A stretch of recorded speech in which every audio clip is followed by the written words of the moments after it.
એક દશક પહેલા વર્ષ 2015માં ગુજરાતભરના પાટીદાર સમાજના યુવાનોએ પોતાની પીડા અને પોતાની માંગણીઓ સરકાર સુધી પહોંચાડવા માટે પાટીદાર અનામત આંદોલનના નામથી એક આંદોલન કર્યું.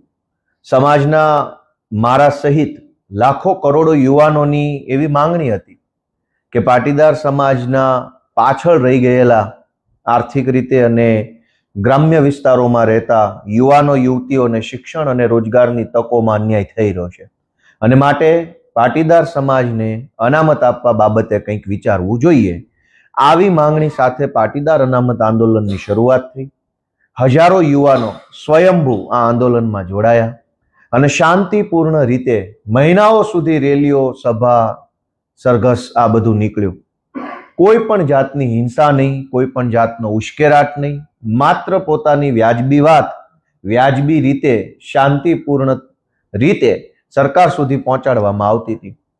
અને જીએમડીસી ગ્રાઉન્ડ ઉપર એક વિશાળ જનસભાનું આયોજન કરવામાં આવ્યું હતું અને આ સભાની અંદર શાંતિપૂર્ણ રીતે કરોડો લોકો પાટીદાર સમાજના જોડાયા અને આ શાંતિપૂર્ણ સભા પૂરી પણ થઈ.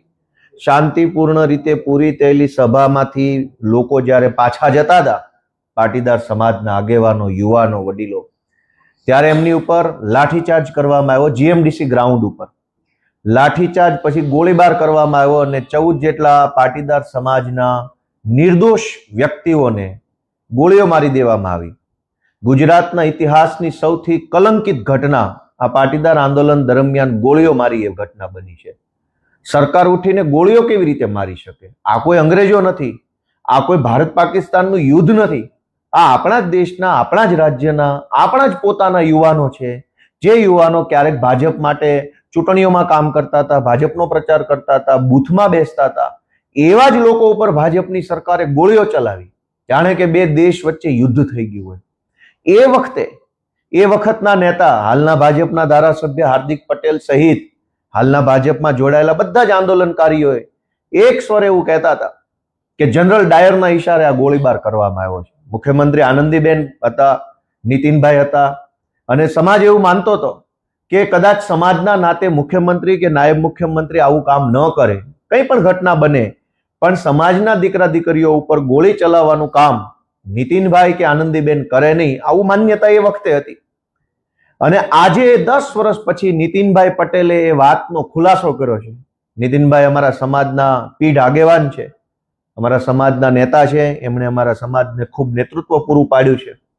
પહેલા તો હું એમનો આભાર માનીશ કે કંઈ વાંધો નહીં, મોડા તો મોડા, પણ સત્ય કબૂલ્યું અને સત્ય સમાજની સામે મૂક્યું, એ બદલ નીતિનભાઈ સાહેબને હું આભાર માનીશ કે સત્ય તો સત્ય છે. 10 વર્ષ વહેલા કે 10 વર્ષ મોડા લોકો સમક્ષ આવ્યું કે આ ગોળીઓ મારવાનો આદેશ દિલ્હીના જનરલ ડાયરે કરેલો. હાર્દિક પટેલ એ વખતે ખૂબ કહેતા હતા અને તમામ આંદોલનકારીઓ કહેતા હતા કે જનરલ ડાયરના ઈશારે આ ગોળીઓ મારવામાં આવી. આ જનરલ ડાયર કોણ? 10 વર્ષે હજુ પાટીદાર સમાજને અને ગુજરાતને આનો જવાબ કેમ નથી મળ્યો? નીતિનભાઈ પટેલ પાસે આજે જવાબ નથી, આનંદીબેન પટેલ પાસે જવાબ નથી કે જનરલ ડાયર કોણ? કયા જનરલ ડાયરે પટેલના દીકરા ઉપર ગોળીઓ ચલાવવાનો આદેશ આપ્યો? હું આજે આખા ગુજરાતના પટેલ સમાજને વિનંતી કરું છું કે આ જનરલ ડાયરને ઓળખો. એ વખતે મુખ્યમંત્રીને ખબર નહીં, નાયબ મુખ્યમંત્રીને ખબર નહીં, ગૃહમંત્રીને કદાચ ખબર નહીં, તો મુખ્યમંત્રીની જાણ બહાર પોલીસ ઇન્સ્પેક્ટર કે એસપી કે આઈજીની હિંમત છે ગોળીઓ ચલાવવાની?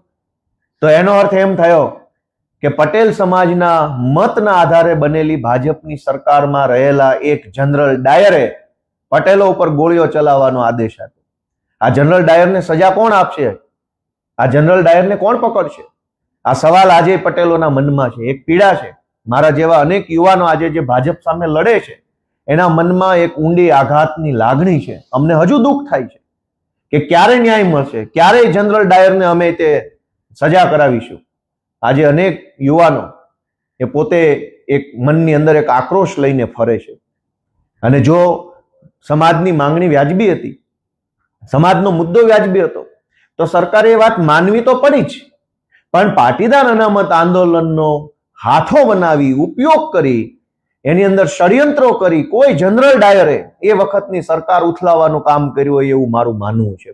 એટલે જનરલ ડાયરે નિર્દોષ યુવાનોને ગોળીઓ મરાવી, જનરલ ડાયરે પાટીદાર અનામત આંદોલનનો દુરુપયોગ કર્યો અને આ જનરલ ડાયરે આખા ગુજરાતને ડિસ્ટેબિલાઇઝ કરવા માટેનું કામ કર્યું છે.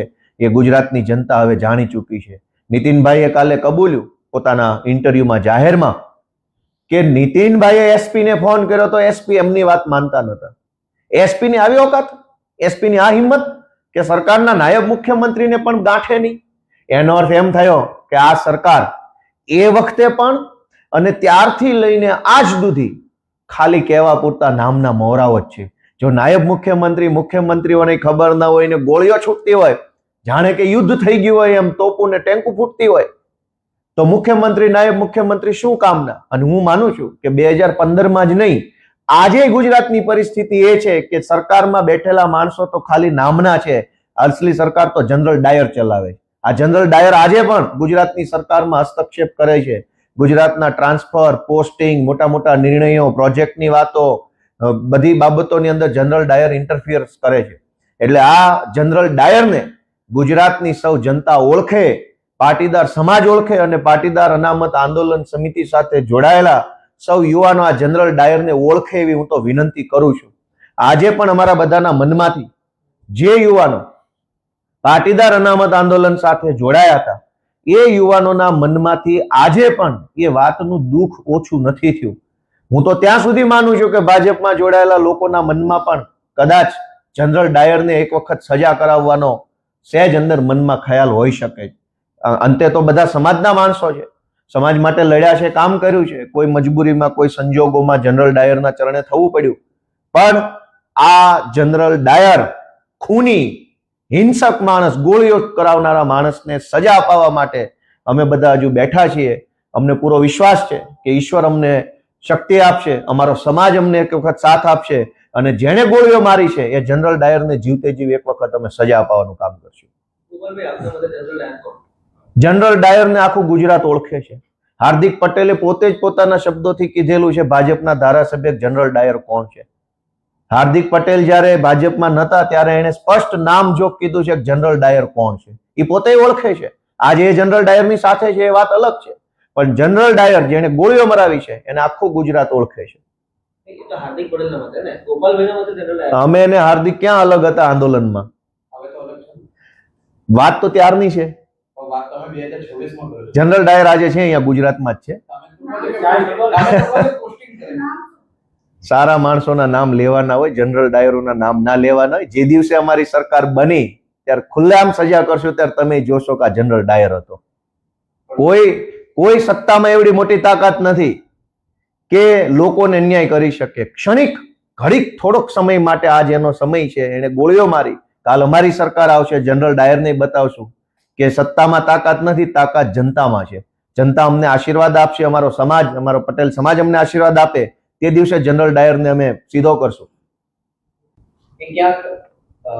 માઇન્ડલી તમે ઓબ્ઝર્વ કરો તો એ પાટીદાર સમાજને એક રીતે ઉશ્કેરવાનો પ્રયત્ન 10 વર્ષ પછી ફરી એક વખત કરવામાં આવી રહ્યો હોય એવું માઇન્ડલી ઓબ્ઝર્વેશન લાગે છે. એના પછી તમારું આ પ્રકારનું નિવેદન છે, એટલે તમે અને નીતિનભાઈ બંને એક સાથે ઉશ્કેરવાનો પ્રયત્ન કરો છો સમાજને કે શું? સમાજ ભણેલ ગણેલ છે, સમાજ બુદ્ધિશાળી છે, સમાજ ચિંતન મનન કરતો સમાજ છે. એટલે કઈ હું કહું ને ઉશ્કેરાઈ જાય એવો સમાજ નથી. ગુજરાતનું નેતૃત્વ કરનારો પીઠ મોભી સમાજ અમારો સમાજ છે. હું કઈ બે શબ્દો બોલું ને આખો સમાજ ઉશ્કેરાઈ જાય એનો અર્થ એ છે કે સમાજની વિચારવાની ક્ષમતા ઉપર પ્રશ્ન ઉભો કરો છો. સમાજ ખૂબ સંયમી છે. સમાજે ગુજરાત આખાનું વર્ષોથી નેતૃત્વ કર્યું છે. ગુજરાતને ઘડવાનું, ગુજરાતને આગળ લઈ જવાનું, ગુજરાતની એક એક વ્યવસ્થાના પાયામાં પટેલ સમાજનું યોગદાન છે. આવો પીઠ મોભી અને સંયમી સમાજ મારા 4 શબ્દોથી કે નીતિનભાઈના 4 શબ્દોથી ઉશ્કેરાઈ જાય એવું કઈ બને નહીં. વાત એમ છે કે સત્ય બહાર આવ્યું છે. જે મુદ્દો હાર્દિક પટેલ, અલ્પેશ કથિરિયા, ગોપાલભાઈ ઇટાલિયા, વરુણ પટેલ આ લોકો 2015માં કહી રહ્યા હતા કે જનરલ ડાયરે ગોળીઓ મરાવી છે, જનરલ ડાયરના ઈશારે હિંસા થઈ છે, જનરલ ડાયરે સરકાર ઉથલાવવા માટે આ ષડયંત્ર કર્યું છે, એવું અમે 10 વર્ષ પહેલા કહેતા હતા. જે વાત 10 વર્ષ પહેલા અમે કીધી એ વાત 10 વર્ષ પછી ઈ વખતના નાયબ મુખ્યમંત્રી નીતિનભાઈએ કીધી છે. તો હું એમ માનું છું કે આ સત્ય બહાર લાવવાની બાબત બની છે અને સમાજની નજર સામે હવે બધી ઘટના આવી ચૂકી છે. શું આજે પણ હાર્દિક પટેલ અને ગોપાલ ઇટાલિયા એક છે? સમાજના નાતે તો એક જ રહેવાના છે. કોઈ પણ માણસ હોય, જ્ઞાતિથી મોટો કોણ છે? સમાજથી મોટું તો કોઈ બનવાનું નથી. ધારાસભ્ય બની જાય કે મંત્રી બને, શું ફરક પડે? સમાજના નામે દરેક માણસ સમાજ સાથે રહેતો હોય છે. હું અમારા સમાજ સાથે છું, ગુજરાતના લોકો સાથે છું, અને જ્યાં કાંઈ સમાજનો વિષય હશે ત્યાં અમે બોલશું. અમે કોઈ જનરલ ડાયરથી કંઈ ડરી જવા વાળા માણસો નથી. અમે તો લડનારા માણસો છીએ.